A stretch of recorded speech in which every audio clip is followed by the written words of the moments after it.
Well, last month, the Trump administration secured a deal to lower costs on popular weight loss medications like Wegovy and Zepbound. But what does this mean for people living here in Central Texas? Well, we asked Dr. Joby John, a pharmacist and founder of Nimbus Healthcare in Austin, to join us to answer some questions about this. Thank you so much for joining us. Yeah, thank you for having me. Appreciate your time. All right, let's start with the prices. How much were they and how much are they now? Yeah, GLP-1 drugs specifically, the branded products like Ozempic, Mounjaro, typically range around $900, $1,200 a month without insurance. So those are the actual retail prices.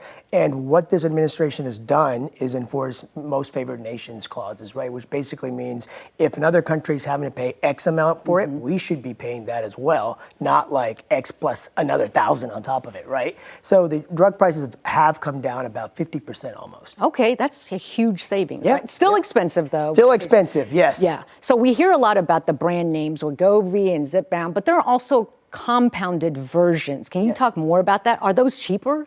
Yes, yeah, typically they are cheaper. Do you know the history about how that all came into being? No, tell us.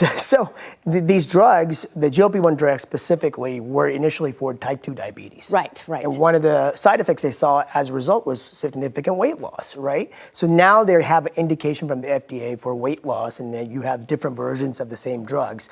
They were so popular, they went on what's called the short supply list. Right. And because of that, it allowed compounders to make them. Right? Whenever there's a short supply, if the country really needs something, compounders usually come to the rescue, right? And we started making them. And it's using the exact same ingredients, following the right processes, and that's how compounded formulations became very popular. So there's no difference or fundamental difference? Fundamentally, the active chemical is the same. We call it the active pharmaceutical ingredient, or Okay. API. It's the exact same. Okay, so we're seeing a lot of buzz around the lower prices. Also seeing a lot of online ads and discount sites offering these weight loss drugs. What should patients be cautious? Yeah. Patients need to be really cautious about this.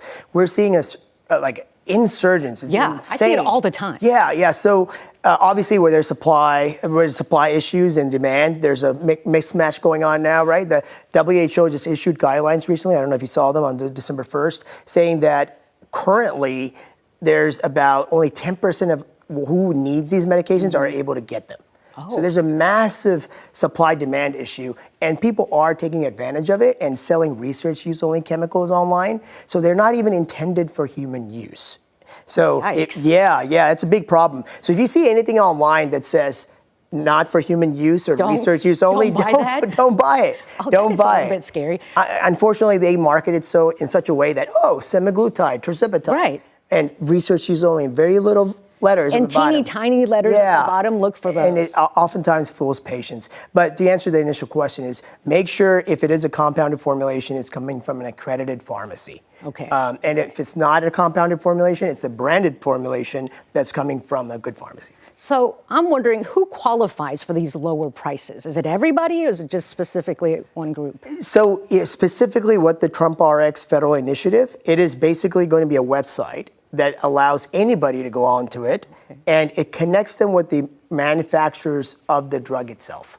So Eli Lilly makes Mounjaro, right? So you can buy Mounjaro directly from Eli Lilly. Well, so do you not need a prescription? You do still need a prescription, okay. yeah. They just connect the portal. Like it's just like you click on the drug and it takes them to a site, and it's a telehealth visit. Okay, and we are running out of time, but I wanted to ask you what your advice is for someone watching who is interested in purchasing these drugs. Yeah, I always go with, talk to your doctor first, right? Talk to your doctor first, see if you qualify or if you need to be on it. And if you're looking for a affordable option for this, then visit the website and see if it's a good option or not. All right, Dr. John, thank you so much for your time. Absolutely, thanks for having me. Yes.